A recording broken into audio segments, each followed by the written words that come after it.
I'm the first person in my family to go to college. So I was always very adamant on leaving North Carolina and going somewhere to do what I really wanted to do.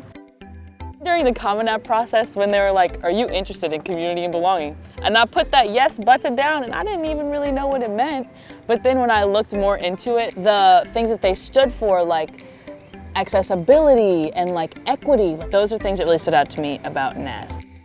Belonging to me means just a sense of safety and a sense of empathy. It's just been such a wonderful experience of being able to lean on other people and have other people lean on you and expect nothing in return.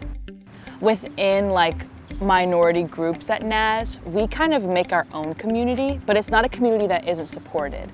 There are so many advisors and there are so many people that are here to help us. There's just so much to do and so many opportunities that are given to you. I'm in the Young Scholars program and I'm also in the theater department, obviously, and through that I'm in Full Out and the Theater League. I have my own radio show at WNAS, which is my favorite part of the week, dare I say, dare I say. I'm also in Lambda, which is super fun. We'll have a conversation about the highs and the lows of the week. It's honestly just gay support group, really. I'm really glad I chose to come here and not somewhere else because I could not imagine myself with as much friends or with as much love as I have surrounded myself with here, literally anywhere else that I was looking at.